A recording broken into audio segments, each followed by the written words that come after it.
The broadcast is now starting. All attendees are in listen-only mode. Hello everyone, I'm Sarah Cook. Welcome to this webinar on making a success of managing and working remotely. Before I continue, I want to mention that all of you are muted throughout the duration of the webinar. However, if you have any questions, you can type these in the questions function of the webinar control panel. And at the end of the webinar itself, we'll have time to answer some of your questions.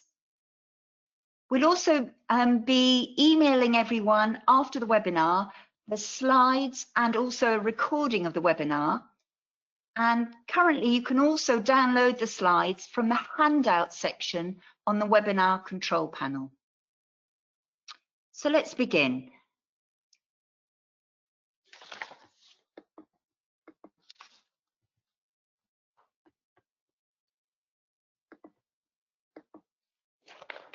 First of all, some introduction to me. I'm Sarah Cook, MD of the Stairway Consultancy.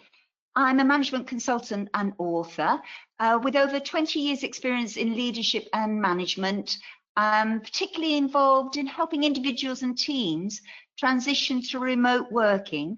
And I've done lots of work on this in recent years, so I'm delighted to be with you to share some of my experience this afternoon. I think you'd agree the world of work has changed dramatically. Even before the pandemic, the TUC estimated that the number of UK workforce working from home had increased by a fifth in the last 10 years and stood up until the last couple of weeks at around 2.5 million people. That's roughly 8% of the workforce.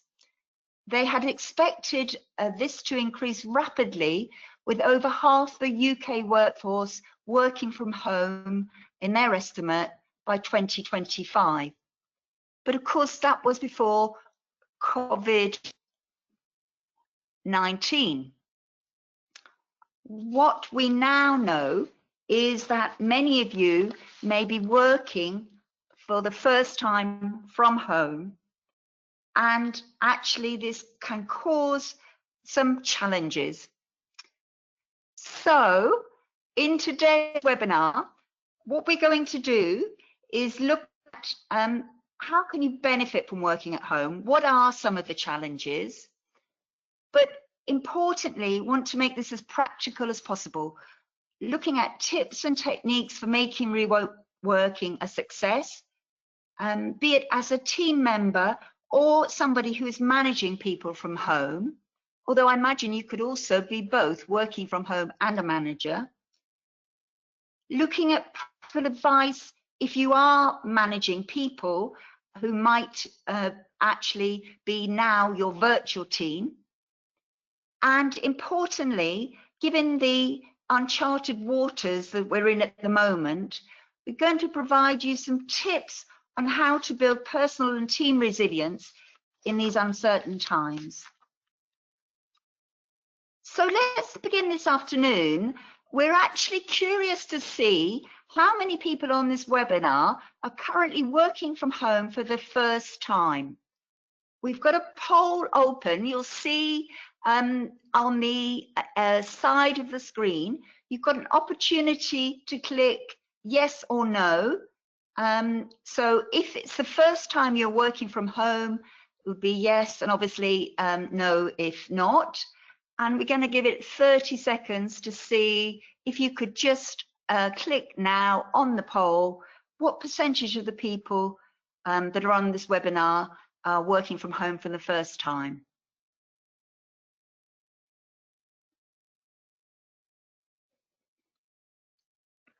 So we are now sharing the poll results.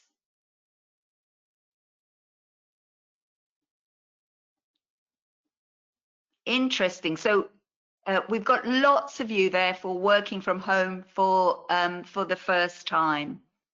And I suppose that's indicative of the uncertain times that we're in at the moment. So I'm assuming that although some of you are now working from home, this may not be your own choice. However, hopefully, in spite of this difficult situation, be it a team member or a manager, you can already see some benefits. For example, when people have a proper setup at home with fully operational technological support, they say that they can concentrate more than in an office environment. They're not the constant interruptions, for example.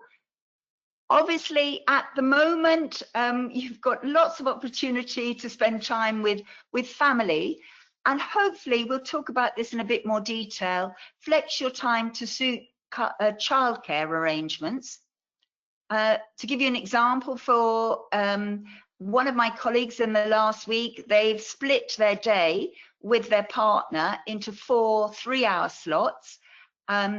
My colleague is working 6 hours a day in 2 3-hour slots and is alternating childcare arrangement every 3 hours with her partner. Likewise, when you're at home, working from home means there's nothing to stop you putting the washing on, fitting in an exercise routine to your day, or taking in a delivery if needed. And also, people report they feel more refreshed. There's no need for lengthy travel journeys to work, and you can even avoid unnecessary office politics. So in normal circumstance, people report feeling less stress when remote working, and actually they enjoy having a better work-life balance. That's as a team member. As a manager, studies show that remote working gives you the opportunity to manage individuals in a more empowering way. Working from home means that you need to change your management style. As you can't see your team, you'll need to manage by outcomes. In other words, the results and outputs that they produce. You can't rely on presenteeism as a sign that a task is being achieved. So you need to set clear expectation and trust your team to deliver. This shift in management style for some people has actually been shown to lead to greater levels of job satisfaction and job performance, both for managers and their team. It's proven to boost morale, and it's a powerful way of attracting talent to the team, as when recruiting, there are no geographical constraints. So hopefully you're seeing some benefits. We also know there's some big challenges that remote working represents. When the team starts to work remotely, clearly they lose the day-to-day contact that they may have had with each other, their customers and other teams. You can no longer, for example, stop by someone's desk to ask a question or for a quick chat. Likewise, not all homes have an appropriate location from which you can work. They may not have appropriate technology or have issues with the technology that's been provided for home working.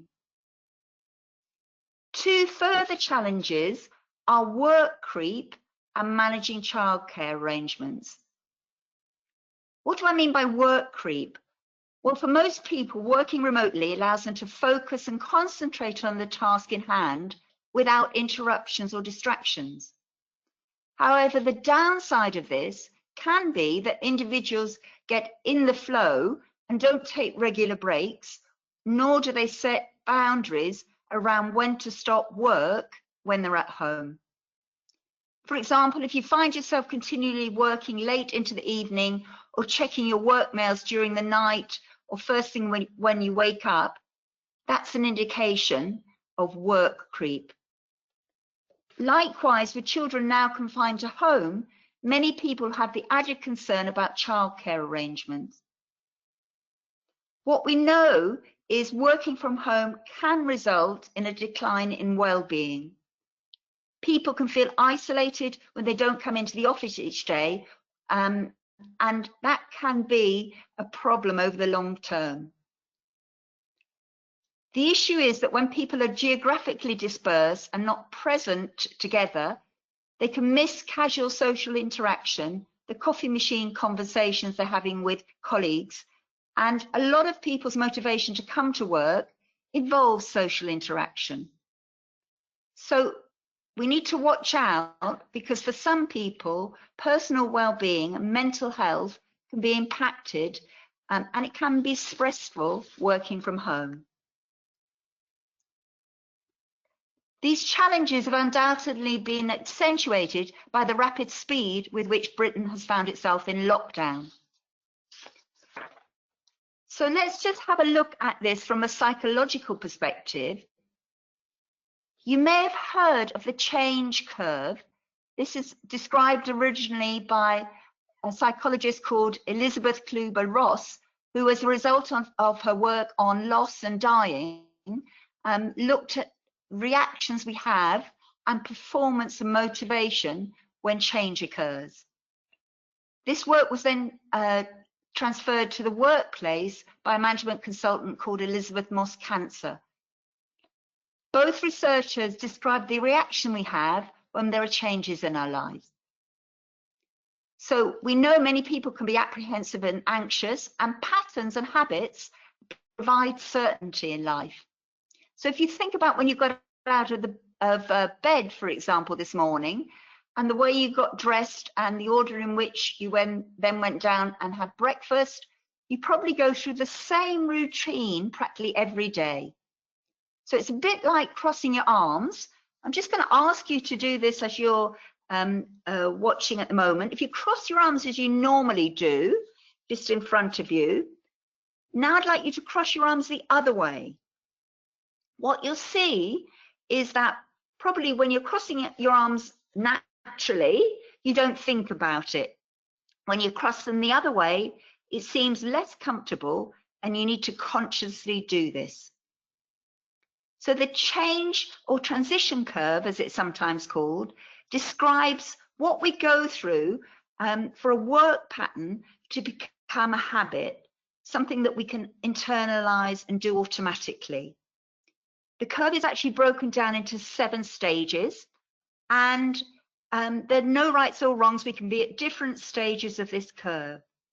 So if you're a manager, don't expect your people to be at the same place as you, or to go through the stages on the curve sequentially. So the first stage is what's called denial.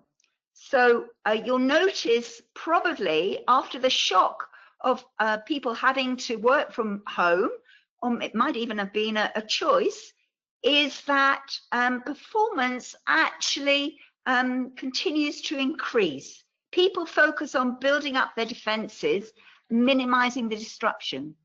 Their behavior is based on the past rather than really thinking too much about what's going to happen in the future. However, the next stage is a bit of realization and about what is happening. This is sometimes called self-doubt. As the transition begins to happen and time moves on, the reality of change becomes apparent and actually can cause quite a lot of uncertainty. People can feel a bit of a loss. They don't know what to do. They might not feel as competent in the new world of remote working.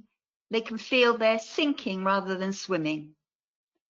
This can manifest itself in depression, anxiety, sleepless nights, and feeling isolated from the team. Other people may feel angry or annoyed at the situation. I gave my all and now look what I get. This can manifest itself maybe in withdrawal, cynicism, and resistance. It could be maybe that this is a phase some of us are in at the moment, coming to terms with the reality of working from home. You'll notice at the down point in the middle of the curve, there's what's called letting go or acceptance. This is when we come to terms with what's happening. People unhook from the past and let go. There's an acceptance of the reality of the situation and a beginning of a willingness to experiment. Optimism for the future becomes possible. So then you'll see that the curve moves upwards. we start testing or searching for how we can make the best of transition. You'll notice in this phase there's still anxiety and uncertainty, but this moves into the next stage, which is around understanding the change, being a bit more optimistic, and coming up with some ideas on how you can make it work, so that by the time you are used to remote working, you've actually gone through some reflective period where you're now able to think about how you're going to cope going forward, and you've developed ways of working at home, which mean if you look at motivation and performance, actually self-esteem is increased, and you have better and effective performance and teamwork. So the reason I'm showing this change curve is if you've moved, as some of you have said, to remote working quickly, it's not easy maybe to see the benefits in the long run. People move at different stages through the change curve, and you might think that you're doing okay and then slip back. For example, I was speaking to somebody recently who created a new workspace in the last week at home and thought everything was going fine, and then had a bit of a wobble when, without thinking, first thing in the morning, they got up and went to the door to leave the house as if they were beginning to start their journey to work. And it brought about feelings of anxiety and actually sadness about their change in circumstance. So we're going to look at some practical techniques and tips that you can do to help working from home. We'll look from a personal perspective, first of all, and then we'll look as you as a manager. So the first thing, which is fairly obvious, but I think maybe some people don't realize the importance of this, is to ensure where at all possible you have a dedicated area at home where you can work from, and that you've got the right technology you need to do your job and stay in contact. For example, speaking to somebody this morning, they told me they were perching on the edge of a sofa with their computer on their lap. Please don't do that. It's bad for your health and well-being. So what we suggest is that you need to think ahead and plan how you'll need to work across the week. Find yourself a dedicated area. Lobby your manager or your IT department if you've still not got the right equipment or technology.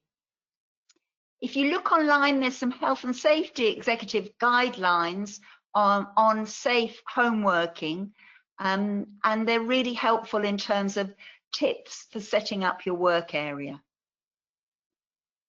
Really importantly too, check out the expectations from your manager of what he or she needs you to do to work effectively. Are you still working core hours? How flexible can you be? What results is your manager looking for? Remember, he or she should be managing by outcomes rather than controlling how you spend each hour of your day. As we've just seen by crossing our arms and then crossing them the other way, we like routine and pattern. The brain is wired to like routine. So create a pattern to your day to help create certainty and stability. For example, set yourself a firm time to start and finish work. If you know you work best in the mornings, do your most important work then.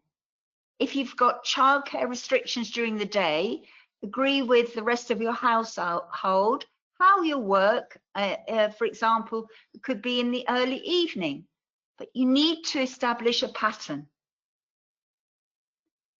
Very importantly too, don't stay glued to your desk. Really importantly, we need to take regular breaks. Studies show that productivity and output declines when you spend more than 90 minutes on a task. So get up and stretch. You can set yourself a reminder on your laptop how to do this, for example. Stay social. Use informal communication tools like instant messenger and WhatsApp to maintain the social element of work. And please remember to be kind to yourself. I think everybody needs to recognize that change isn't easy and not everything is going to work out perfectly straight away. So a bit later on in this webinar, we'll talk about building resilience and what you can do to make certain that you look after your well-being. So to make this really practical for you, I'm just going to summarize those tips for everybody working remotely. And what I'm going to ask you to do, you just take a look at the tips and see what it is that you need to be doing differently. Just make a note or start thinking about what it is that would make remote working better for you.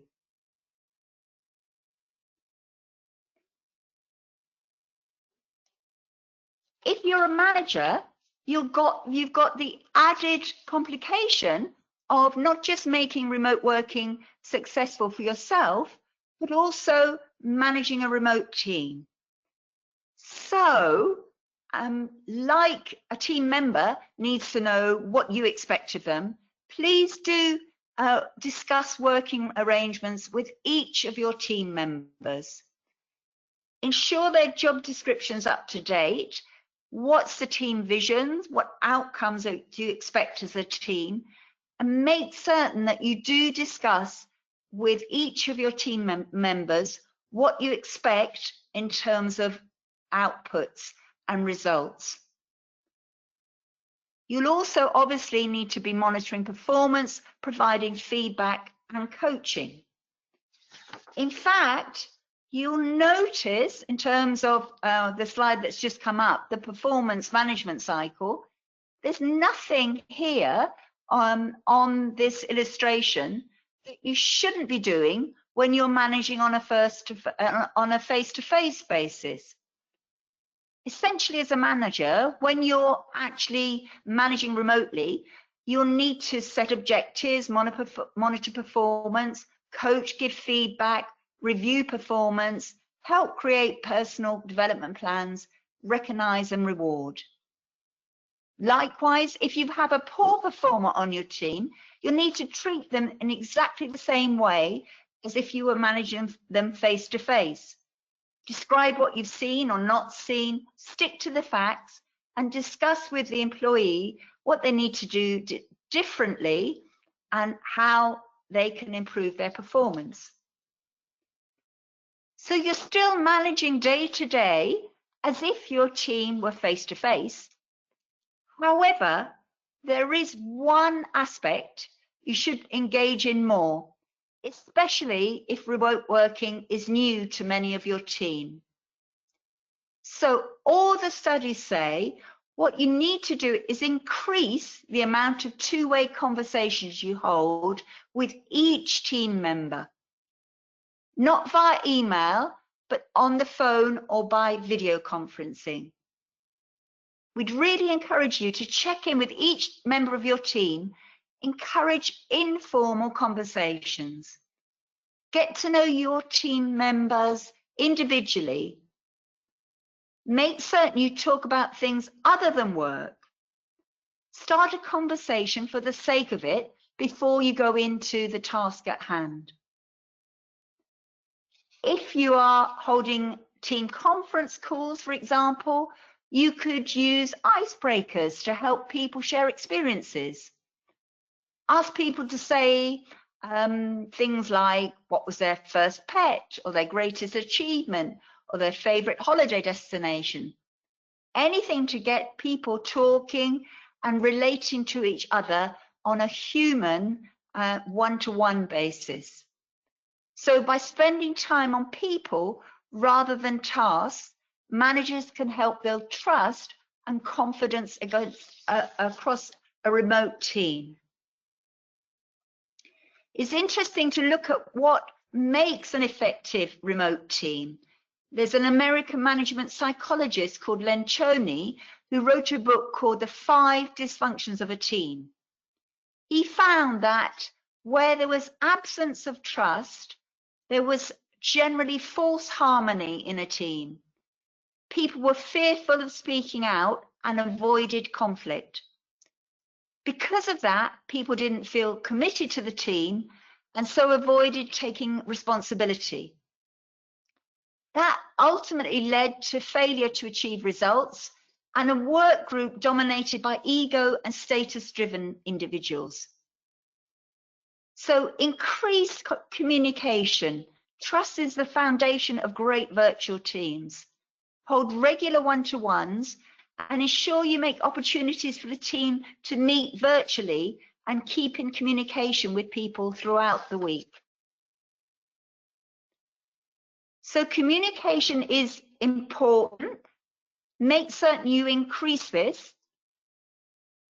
Likewise, provide positive recognition. Recognition stimulates the release of endorphins into the body, which makes us feel good. Studies show that employees who receive regular praise are more productive, engaged, and more likely to stay with their organization than those who don't. In times of transition, recognize achievement and make sure you acknowledge somebody specifically for what they've achieved. So great work, well done. Give praise, make certain you share team triumphs and successes, no matter how small. Another tip is to remember birthdays. People really appreciate that you take time to get to know them at a deeper level and show your appreciation for something other than perhaps submitting a project on time. A further tip is to continue to focus on career development. Employees who work remotely really need to know that they have got a personal development plan, and managers can really play a key role in helping their team members with this. This is particularly important if you have millennials in the workforce and on your team, because studies show that career development is the #1 motivator for staying with an employer. So, as a manager, what can you do differently? What I'm doing is just putting up on the screen a summary of the tips that we've just gone through. If you're a manager, I'd like you to consider what one key action can you do more of or start to do to help you manage remotely more successfully. Maybe jot down your thought or make a note in your calendar. If you're not a manager, just consider for a second, what one action would you like your manager to take so that hopefully you can chat to them about that.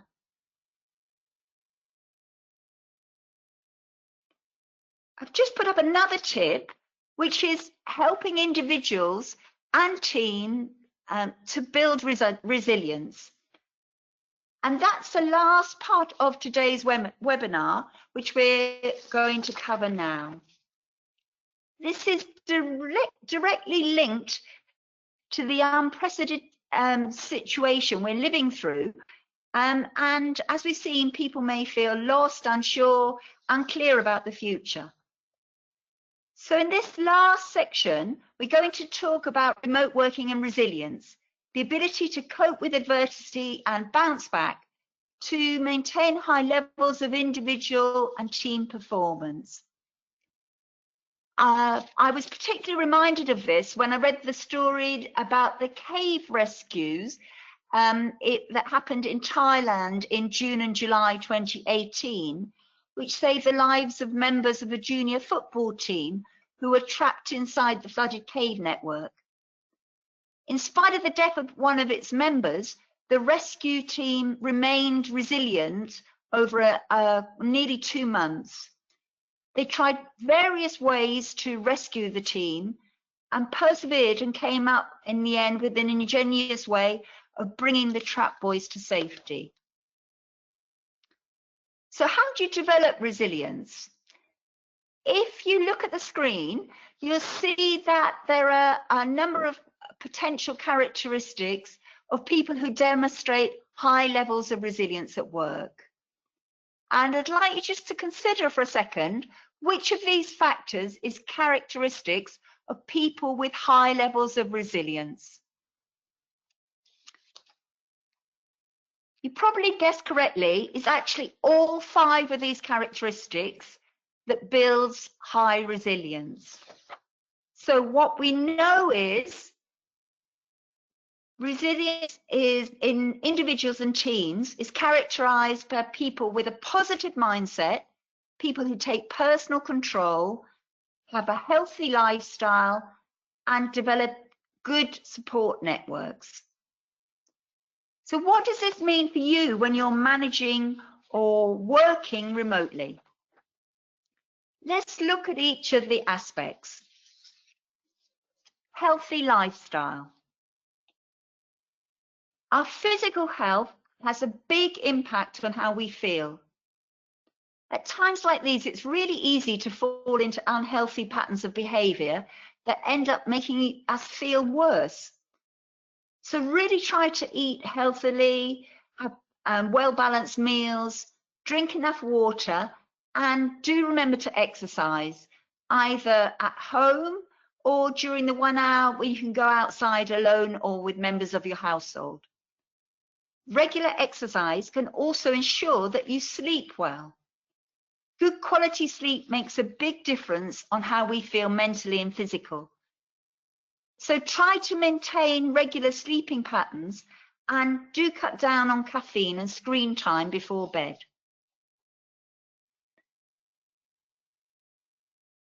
Another characteristic of people who have high resilience is they take personal control. This is about recognizing the things you can control and influence and the things you can't. For example, you can control how you structure your day or how you influence your boss, but you can't directly control, say, the UK economy. So focus on the present rather than worrying about the future. This can help with difficult emotions and improve our well-being. You'll find that things like relaxation and breathing techniques are helpful here too, and meditation. You can find lots of tips and help for this online. If you're feeling worried or anxious, focus on your favorite hobbies. If you can't do a hobby because you're staying at home, think about how you can adapt it or try something new. There are lots of free tutorials and activities online. So take personal control over what you can influence.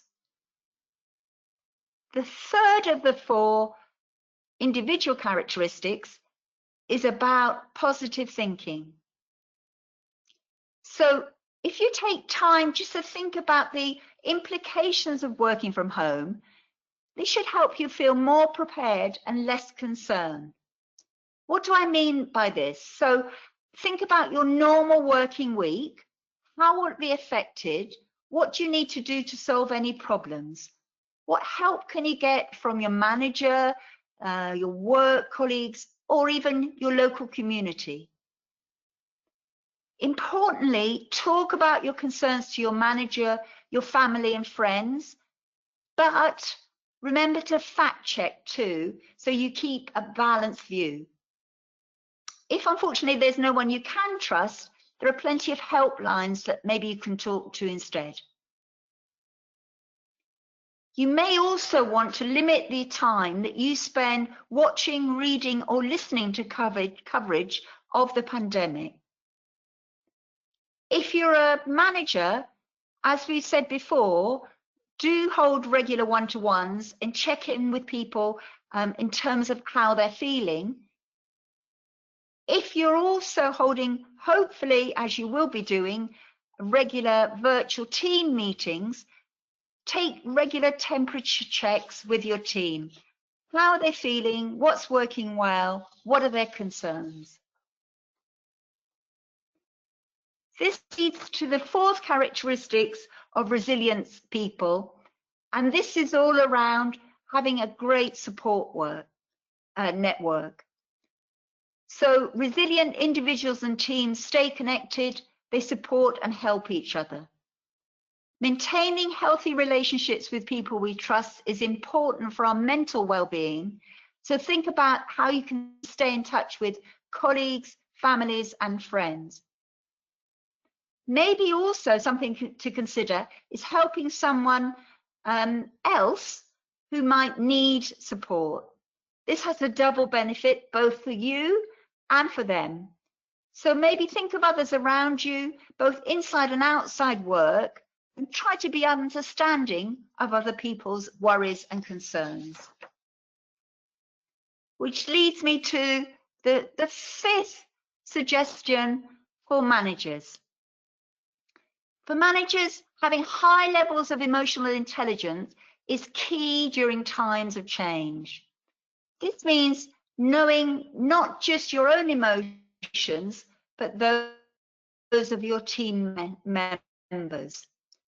Recognizing how you're feeling and others enables you to manage both your own emotions and your interaction with other people in a sensitive and empathetic manner. One way of starting to do this is to write down how you are feeling. Start an emotional intelligence diary. It increases your own self-awareness, and begin also asking other people how they're feeling. Be a listening ear and provide support. So, for you, what does this mean when you're working from home? What can you personally do to build your own resilience and that of your team? Again, if you look at the slide, I've just summarized the 4 key characteristics, in addition to emotional intelligence, of highly resilient people. Maybe take a few minutes to consider one aspect and give yourself a tip on something you can do to build your own personal well-being as well as that of the team.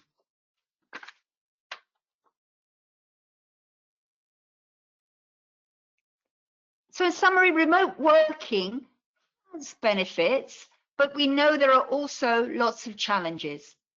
For managers, it means a change of management style, empowering your staff, and importantly, being there for them and increasing your levels of emotional intelligence. For everyone working from home, it means forming new habits and taking steps to actively manage your well-being and avoid isolation by being socially connected.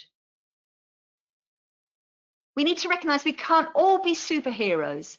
In today's environment, making a success of working at home is going to take time and deliberation. I hope that this webinar has given you some specific thoughts and tips, and you've come away with at least one thing that you can do differently, improve, or reflect on. So also, just to say, if you do need additional help, here at IT Governance, we've developed some tools to help you further during the crisis.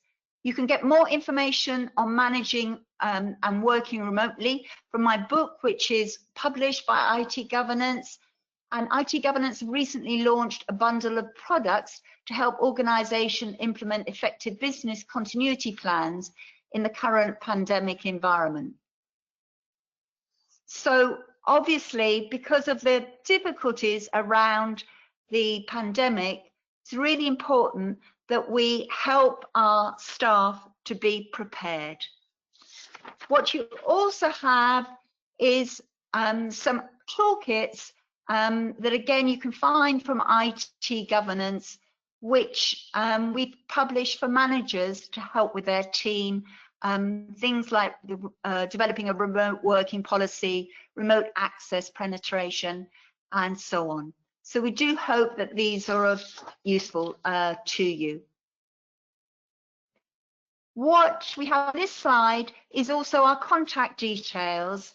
If you would like to get in touch.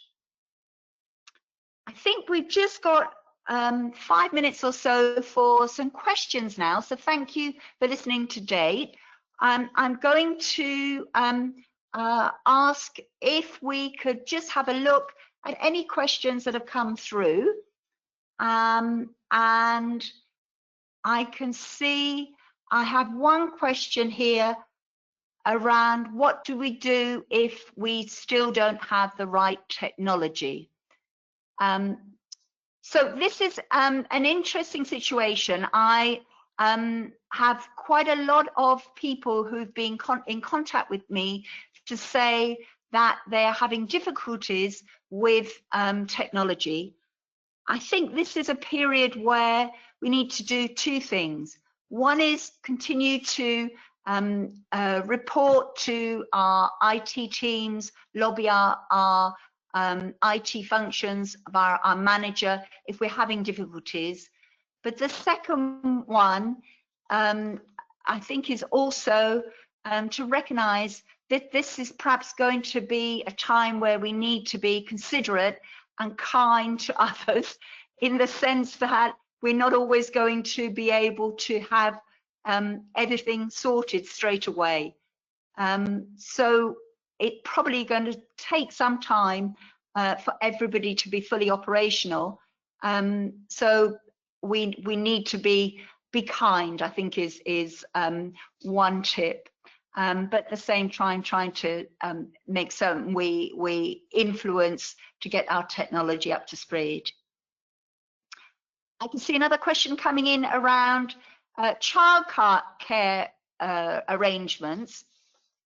What do we do if we have young children and we need to be working and we haven't got the opportunity? Oh, this is an interesting one. We haven't got the opportunity of a partner to help us to manage childcare.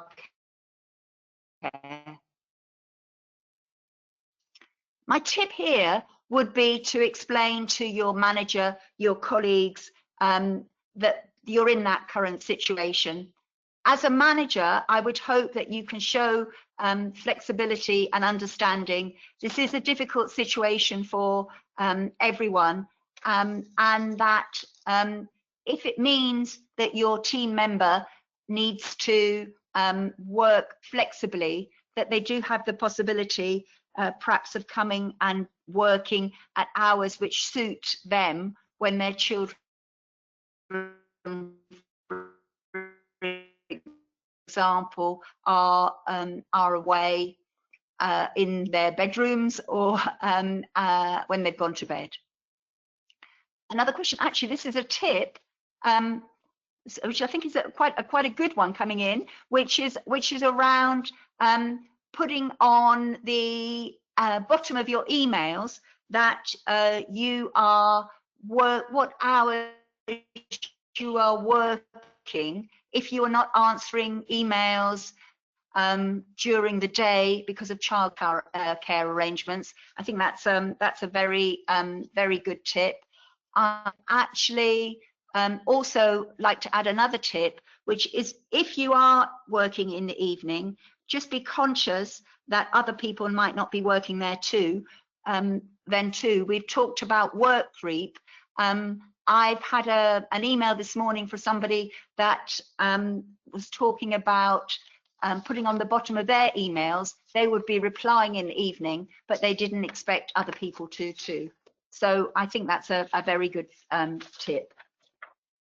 I think that is about all we have time for at the moment, but I can see we've got a lot of questions here. If you would like to send in any further questions, we'd be very happy to answer them individually. Would like to also thank you very much for your time today, and just to reiterate that we will be sending out a recording of this webinar and the slides tomorrow. So thank you very much for listening, and I wish you the best of luck from working at home. Thank you.